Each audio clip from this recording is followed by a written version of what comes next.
What is up, Karma Nation? Welcome into another edition of NBA Live, this time for Thursday, March 11th. We have a large 11-game slate in the first real day back from the All-Star game. I know there were 2 games last night, but this is more or less the first actual day back, and we have a massive 11-game slate with a lot of injury news that we're going to be talking about. But before we dive in, how are you doing, Joey? I'm doing well. I got enjoying this nice, beautiful weather we're having in Maryland, all the way up in the 80s. So got to go on a small little hike, and ready to grind some DFS. We got another injury-filled slate like we had last stream, but it's not as bad as last time, at least. But ready to get back onto a real slate. I got popped last night. Trey Lyles barely played. I had a Podol did nothing rebounding wise in a great rebounding matchup. He got into fouls, and then Derek White decided to get no assists for my free monkey knife fight play. So annoying day yesterday. Excited to get a nice bounce back. Yeah, absolutely. If you guys don't know, we do post free plays basically daily on our Twitter, our socials, so you can go there and check out. I have one for today. Ethan has one for today. Get in our Discord. You can purchase our props package or our NBA DFS course. All of that can be found on dfskarma.com along with free articles and everything. I am going to quickly attempt to get through all of the injury news. I will try to keep it to really only guys that even kind of somewhat play, because there is a ridiculous amount. I think one of the first things that I just want to get out of the way to make sure that we're all good is that Ben Simmons and Joel Embiid are currently in quarantine, so neither one of them can play, and we have a lot of Philly value tonight. DraftKings did well in pricing their guys up, kind of. They're still just really good plays. Better than FanDuel. Yeah, FanDuel basically ignored it, which seems to be FanDuel's thing, but whatever. Here we go for a quick rundown. Delone Wright is currently questionable. Jeff Green is questionable. Timothy Luwawu-Cabarrot is doubtful. Blake Griffin, the new Brooklyn signee, is out. You have Terrence Davis is questionable. Pascal Siakam, Fred VanVleet, and OG Anunoby all out again for Toronto, which was the case before the break. Terrence Ross and Aaron Gordon are questionable for Orlando. Evan Fournier, Cole Anthony, James Ennis will all continue to miss. Bam Adebayo is out tonight. Austin Rivers, Derrick Rose, and obviously Mitchell Robinson all out. Taj Gibson questionable for New York. Jarrett Culver is doubtful. Jordan McLaughlin, D'Angelo Russell, and Malik Beasley are all out from Minnesota.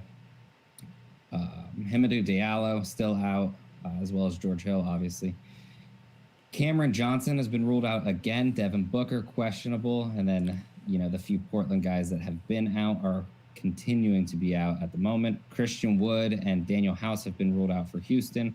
Hassan Whiteside out for Sacramento. And Eric Gordon is also questionable tonight as well. But I believe I hit basically everyone. Joey, is there anyone else that you can think of off the top of the head that I did not get to there? That sounds correct, I believe. There were a lot, all so right. we'll touch on it. If we forgot anybody, we'll probably touch on the positions. Yeah. So with that, we can move to point guard. A lot of options to break down here. A lot of really good plays. It's just kind of how it is for an 11-game slate. So I will say, if we don't touch on someone, it doesn't necessarily mean we don't like them. It just means that they're probably not at the very top of our list. And you can always just talk to us in our Discord, where they're basically 24/7. We're always there before the games start. So just quick hop in our Discord. It's free, or you can get in our premium chat with a purchase of any of the packages. So tonight, where there's a lot of news going down and just a lot of options that we're obviously not going to touch on literally every single one on this podcast, it really pays to be in our Discord. But starting at point guard, what are you looking at here, Joey? Well, FanDuel did one thing right. They moved Luka back to point guard. Not sure. After briefly putting him at small forward. I don't know what happened last night. Maybe there are too many point guards and they wanted to have a pay up spot in small forward. Who knows?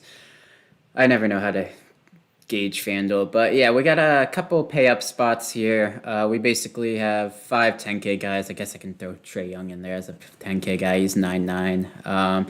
So tons of pay up spots. James Harden at 11K, Luca 10.8, Dame at 10.7, and Steph at 10.2. Most likely, I'm gonna be paying up for either James Harden or Luka Doncic. You really need a ceiling at 10.7 for Dame.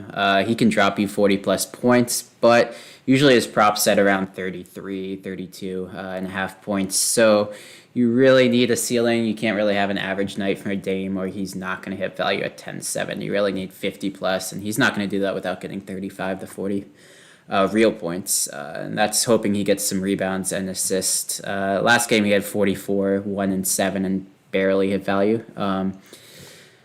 Decent matchup against Phoenix though, so most likely going to be paying up for either James Harden or Luka.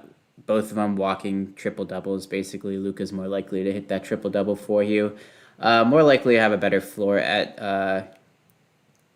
10.8. You're getting 200 less for him, which is nice. And it's a back-to-back. We haven't heard anything about Porzingis. Did they say he's playing yet, or we just assume he's playing? I have not seen anything, but I think the specific news to stuff like that will be released at 5:30, so in like an hour and 15 minutes. Okay, yeah. So back to back, you assume there's a chance he sits, but you never know. So if he does sit, it's a boost, definitely a boost for Luka. Rebounding numbers, his assists drop if with Porzingis back because he's losing his pick and roll man and the second best scorer on the team outside of him. So less likely he could get a triple double then. But you also have Steph Curry there at 10-2, kind of in the same ballpark as Dame. He really needs a 35 plus game. He's got a better rebounding floor and assist, but Dame has the better assist floor, so kind of you're picking straws there. But most likely I'm going to pay up for James Harden or Luka Doncic. And then De'Aaron Fox and Kyrie Irving right below them. Decent spot. We got a nice revenge narrative for Kyrie Irving going back. He's not playing in Boston, but he's going up against Boston. Easy matchup against Kemba Walker. Don't really have to worry about his defense too much.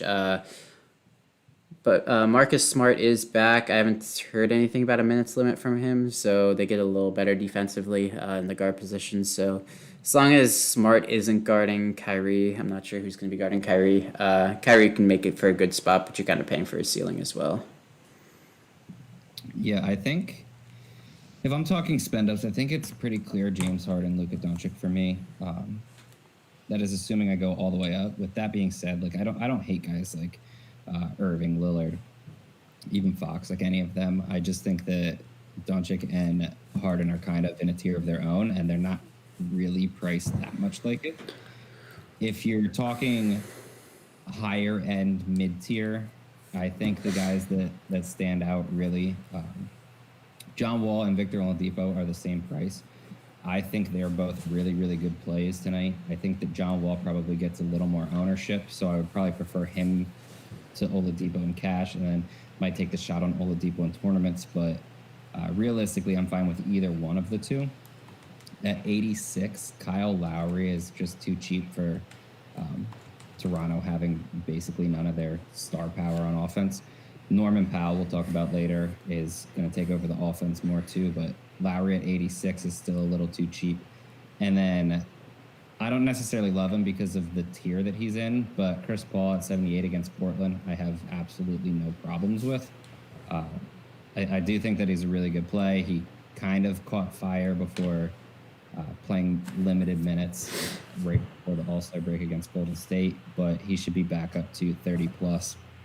It's just I'm not necessarily sure that I'm going to be able to go Chris Paul instead of either John Wall or Victor Oladipo, and I'll probably just find the $400 extra. Is there anyone like in the upper mid tier that you like here? Did you mention Kyle Lowry? Yeah. Okay, yeah, he's probably one of my favorite plays in the mid tier. Gets Trae Young defense, which is not a problem whatsoever. If he's going to play another 40 plus minutes, should be pretty easy to hit value at 8.6. If I'm not going to pay up for James Harden or Luka, I'm probably going to have Kyle Lowry. I probably won't play with one of these 9K guys just so I can save a little bit of money to get Kyle Lowry. I do love John Wall and Victor Oladipo, like you said. Sacramento plays at such a high pace, really bad defensively, one of the worst defensive ratings in history. So definitely plenty of scoring opportunities. If Eric Gordon misses, you should expect more scoring out of the two there. They might lose a couple assists, but they'll make up for it in scoring. But yeah, I do love Chris Paul as well, like you said. Portland not scary defensively whatsoever. And if Devin Booker happens to miss, obviously Chris Paul will get a bump for scoring as well. But yeah, I'm on the same page as you with these mid-tier guys. Well, I guess high to mid-tier.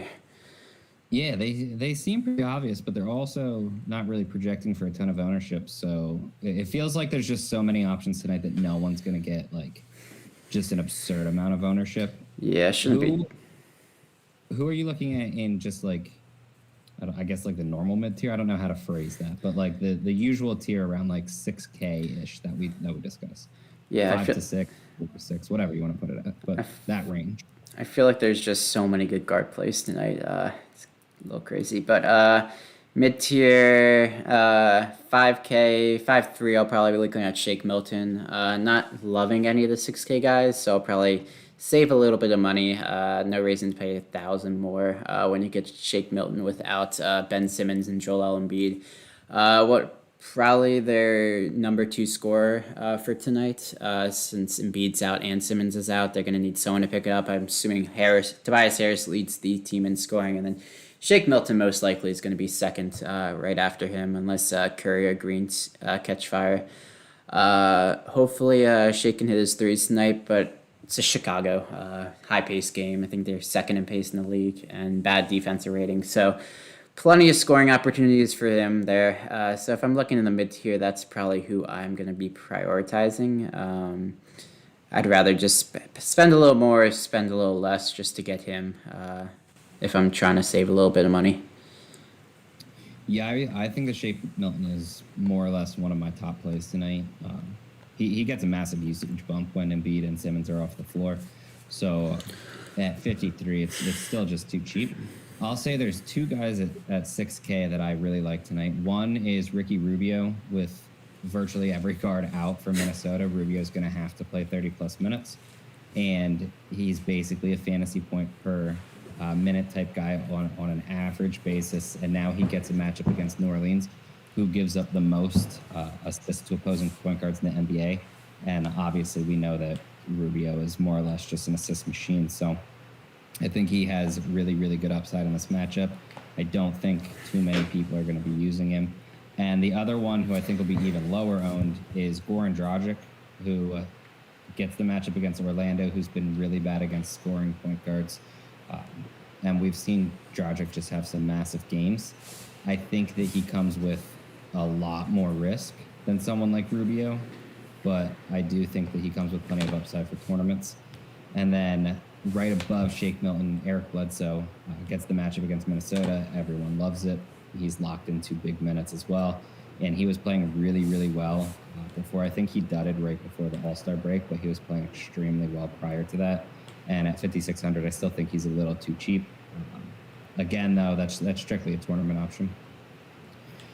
Is there anyone super cheap that you like at point guard? Because I think there's only one guy that I would even be more or less interested in. I think there's a couple guys you can take a dart on, but one guy that's probably going to make my player pool, which is kind of weird because obviously point guard has like 50 different options that make sense tonight. So anyone like 4K or under that you're looking at here? Yeah, I probably won't end up playing anyone 4K or under just because there's so many guards. But if you want to take the chance, there's probably better spend down spots.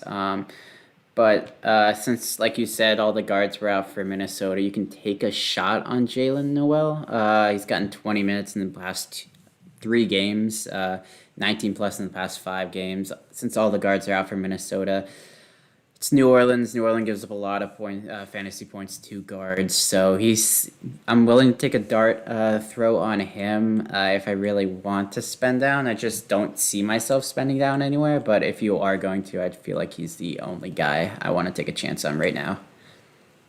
Yeah, Noel's the guy that I had too. So I completely agree. I don't think that you're really going to be spending down a point guard tonight, but I do think that if you are, Noel's probably the guy. We can move to shooting guard, where, there are some really good options. We're not going to discuss anyone that we did at point. Just for anyone watching the stream, obviously, if you like them at point guard, we also like them at shooting guard, which is a much weaker position. I don't think that there's nearly as many solid options here. I would narrow my list down quite a bit. But what are you looking at here for shooting guard? Yeah, let's hope Paul George plays. I didn't get screwed over by him last game, but that ran up. Dude, I had him. It was the worst thing. Yeah, I tried to quickly get Kawhi and Reggie Jackson, and I'm glad I didn't because they both flopped too. It was Washington, so you assume they're gonna do something, but for some reason, even if you got the quick switch and you feel great about yourself getting low on Kawhi, and then just he flops too. But I know people say they don't want to play Clippers again, but I'm still going to. Not going to prioritize him in this matchup. I don't trust it staying that close unless Curry has a really good game. But Paul George is definitely playable, but I'm probably going to end up spending other spots besides him. Zach LaVine's getting a little too expensive, especially if Markkanen's back. He'll take a big hit in scoring-wise. So probably going to fade him at 9.7. He's just way too expensive for me. I'd probably lean, if I'm going to spend up at shooting guard, I'll probably end up playing, I know he's point guard eligible and we didn't talk about him, but I'll probably end up playing Shai Gilgeous-Alexander. Gets a pretty easy matchup against Dallas. They don't play defense either. Most NBA teams don't play defense, but he's coming off a 50 fantasy point game. He has that ceiling at 8-9. He can definitely get you over 50 fantasy points. Huge usage rate. Dallas does struggle against guards, so it has that 4 opponent ranking, but their defensive ranking so bad. The number one player on the team is definitely gonna put up some points. And then I'll probably end up going a little further down to Norman Powell. Everyone's out for Toronto still, and gets a pretty easy matchup against Atlanta. He's going to need to score 25 plus. He's put up close to 30 points in a couple games since everyone's been out. So Atlanta's going to give up a lot of points to Toronto, and I'm assuming Norman Powell gets a huge boost for that. Yeah, I mean, I think I can keep it pretty simple at shooting guard. I'm probably just playing Norman Powell unless I move him into my small forward slot. It's pretty much that simple. I do think that Paul George is reasonable. My only issue is I would probably just drop down to Victor Oladipo personally. He's 300 cheaper. Outside of anyone that you named, I think there's 2 more options that I would consider here, and it's pretty obvious at 5,200 you would consider Seth Curry. Yep. He's going to be locked into big minutes. He's going to see a bigger role. No problems whatsoever with him. The other one is at 3,500. You have Bogdan Bogdanovic. His minutes are expected to go to around 25 tonight. I think he played like 15 and 20 in his first 2 games back. He hasn't looked great, but, at 3,500, if a guy with Bogdanovic's scoring ability is playing 25 minutes, I think it's a pretty easy play there. So is there anyone else at shooting guard that you'd like here? Yeah, you can take a chance on some more Philly value if you want. Furkan Korkmaz and Maxi are down there at 3, around 3K, 3.3 and 3.6. Definitely more GPPs. Huge slate, so they'll have no ownership most likely unless Furkan cracks the starting lineup, which we've seen him before. But both of them are pretty good scorers. I'd prioritize Korkmaz over Maxi for sure, but they could definitely see some minutes.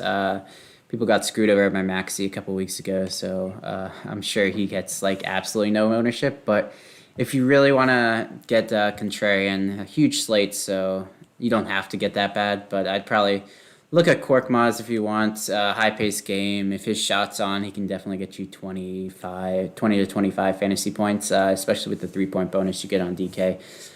We've seen him shoot 10 plus threes, so if he's shooting around 50%, having a good game.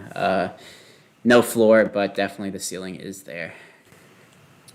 Yeah, I'll add actually Anthony Edwards as well. He's kind of taken over as the first overall pick to the point where he's taken 20 plus shots in each of his last 4 before the All-Star break. So if his shot's on, I mean, he could drop 30, 40 actual points. And it's not like you're overly worried about New Orleans. But we can slide to small forward here. Again, this is pretty easy for me, Norman Powell.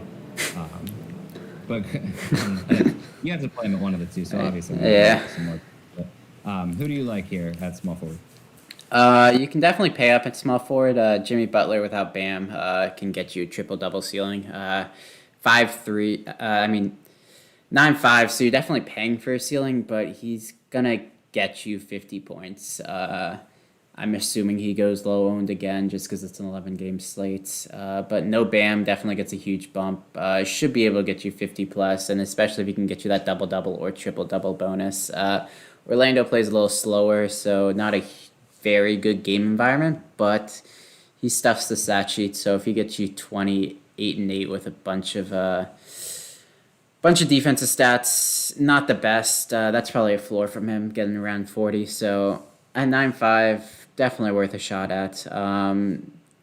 Tatum's getting a little expensive with Marcus Smart back. I'd rather just find the 100 for Butler.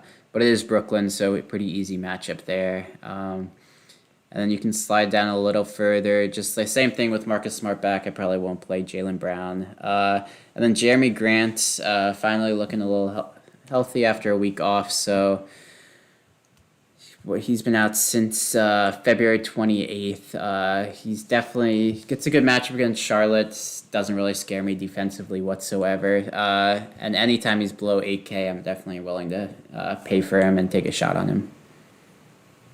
Yeah, I agree with that. I think if I'm paying up, it's going to be Butler, I think. I do have no issues whatsoever with Kawhi Leonard. I also like Brandon Ingram. Same with Jeremy Grant, but Butler just seems like the top option to me at 9.5. Outside of that, not a whole lot I love. I think at 5K, Josh Hart is more or less fine. I like the matchup. He's going to get 30 minutes. Or at 3,100, I think you can take the shot on Matisse Thybulle. I don't necessarily think that he is a lock or anything. I just do think that if he gets 25 minutes, he has a very realistic shot to dominate his price tag. He could drop 20, 25 fantasy points. I know he's not generally a great fantasy point per minute type player, but it's against Chicago, and he does have a decent amount of reasonable upside, especially for 3,100. Is there anyone else that you like here? Because realistically, there's not a whole lot that I actually like at small forward tonight compared to the other positions. Yeah, there's one cheap guy I'm willing to take a shot on, DeAndre Bembry. If he gets to start again, he should see 20 plus minutes at 3-4. You're looking for some value with everyone out from Toronto. He definitely provides a little bit of value. He should be able to get you 15 fantasy points pretty easily. He hasn't done that the past 2 games, but he had 22 against Houston. So if his shot's falling and he gets the minutes, he's definitely worth a shot on. Probably more GPP dart for me, but if he's starting, he's definitely playable. And then some people are going to play... I'm sure he'll play Danny Green. That's not for me, but I'm sure he'll get some ownership just because everyone's out for Philly. If his shot's on, he'll get you 20 to 25 real points, but I'm not willing to take the shot on that. Yeah, I'll add that I think Bembry's going to make it an even better option if Terrence Davis is ruled out. He's currently questionable, but if he's out, Bembry will probably take some of his minutes as well. So, moving to power forward, I may have lied. No, I guess there's reasonable options at power forward, just not guys that I really want to use too much.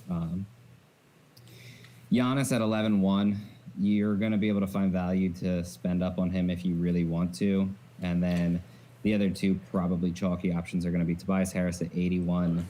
It's pretty obvious without Ben Simmons or Joel Embiid. Tobias Harris. I think his usage rating jumps like 6% or so. So, he's going to make a really, really good option against Chicago. And then without Bam Adebayo, Kelly Olynyk is only 5,100. I don't know how they didn't price him appropriately. Yeah. But like in the last game, he dropped 45. That's probably not going to happen again. But obviously, Kelly Olynyk is a guy that has, I wouldn't necessarily say triple-double potential because I doubt he gets there, but it is kind of there. On a really good game, he could grab the triple-double. Outside of that, you have Zion if you want to take a chance. I just don't necessarily think that I'll be going there at 93. And then you have multiple salary relief guys that I think you can play. PJ Tucker against Sacramento. I hate it, but I do think he's viable. Don't say that name. Hey, it's at 3,500. It's so cheap. Yeah, it's too big of a slate to play him. At the same price, Stanley Johnson. Again, if he's going to get like 30 minutes, I don't really have too many issues playing him. And then slightly cheaper, Jake Layman at 3,300. I think he's more or less fine. Who else are you looking at for power forward? Because I know there's more options that I didn't really mention that reasonably I do think can be used, but those are kind of the guys that stick out to me. Yeah, basically feel the same way. Kelly Olynyk's probably a lock for me. No reason not to play him. This KZ Okpala, I've never said his name before, grabbed the start last game, so possibly he could provide you some value if you want. I don't think he's that good, but if he's going to get you 20 minutes at 3K, if you need the salary relief, fine, but only if he's starting. But I probably won't go that crazy, but I'm sure he'll be low owned and willing to take a shot on him. Obviously, Giannis, best play at power forward, but he is very expensive. New York does not scare me whatsoever, but they play very slow and have a good defense rating, but there's no one on the floor that could guard Giannis. So if they keep the game close, you could see 35 and 15 from him. And if he gets some blocks, Randall has a huge usage rate on New York, and he plays close to the rim, so that could lead to more blocks for Giannis. So definitely I'm willing to pay 11-1 if I can find good salary relief, but I'm not going to force salary relief just to play Giannis. I do like Zion, like you said, as long as he plays. He missed the other day, but I'm sure he'll play. He got the time off, and he played the All-Star game, so definitely a good play. Minnesota does not scare me inside either, and that's where Zion plays. 9-8 for Julius Randle is just too much for me now. I know he does have that ceiling, but I just can't see myself paying close to 10K for Randle. But decent matchup, but I don't trust him at that price. And obviously Tobias Harris, him and Olynyk are the two top power forward plays on the board. I'm sure Harris probably will drop 30 real points most likely. It's Chicago, does not scare me defensively whatsoever. So I'm probably going to be starting my lineups with Harris and Olynyk as my power forward plays. Yeah, I think that they seem relatively obvious. At center, it's probably just going to be Dwight Howard. He's 5,300. It's pretty expensive. But at the same time, if he gets 25 minutes, he probably beats that price pretty easily. And he realistically could play 30-plus minutes. Outside of that, guys that really stick out that we didn't mention at power forward are the two guys for Toronto with Chris Boucher and Aaron Baines. I can't believe I'm saying Aaron Baines, but 4,200. I actually do think he's a good play.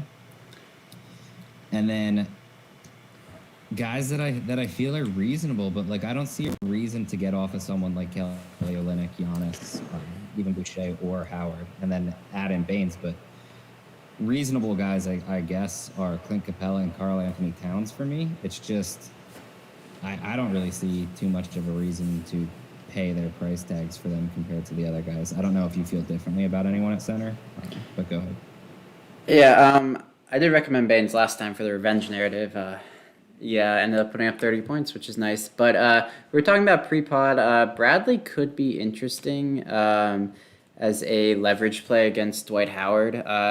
We don't have too much data on Howard, Bradley, and Scott playing together, but there could be a path where Dwight Howard only plays like 20, max 25 minutes with Scott playing a lot of the center positions. So could be a nice leverage play at only 3-3 if Bradley only plays 5 less minutes than Dwight Howard.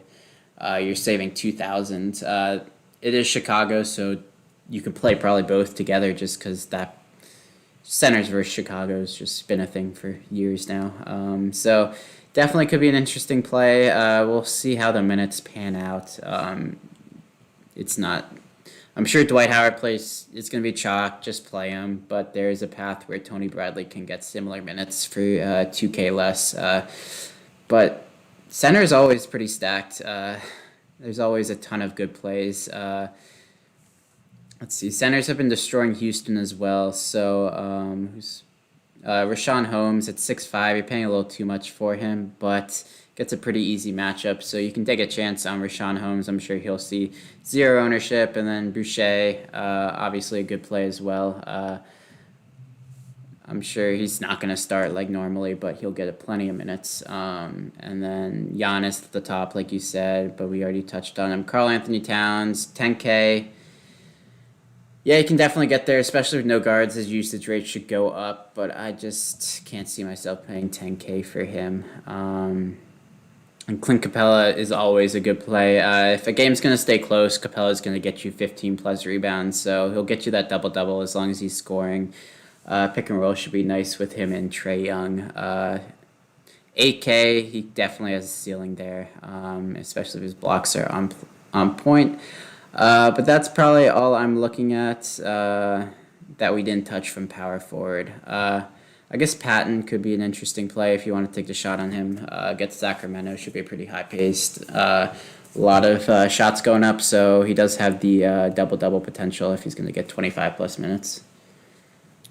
Yeah, I think that's basically it for guys that I'm looking at center. I guess, like, if you want to take like an odd shot on like Porzingis, assuming he's starting, I guess I wouldn't tell you not to, but I think we basically outlined most guys that I'm personally thinking about at this point. So we've hit the bold call portion. So Joey, what is a bold call that you have for 10? Bold call is, I'm not sure how bold it is, but I'll say Jimmy Butler, 25-point triple-double. That feels pretty bold. I'm going to say that's bold. I like it. I hit my Damian Lillard one last pod. He got 40+ real points. Yeah, killing it out here. I'm going to go with, I'll bump it up a little. John Wall and Oladipo both score 50+ fantasy points. I like it. It's possible. Imagine if I said 50+ real points. That would be insane if that happens. All right, but that's all we got for you guys for tonight. As always, you can get in our Discord. We will be talking throughout the night there for more plays that we like leading up to the game time. Also, we have articles on dfskarma.com. That's where you can find our NBA props package and DFS packages as well. But until then, good luck. All right, we'll see you next week.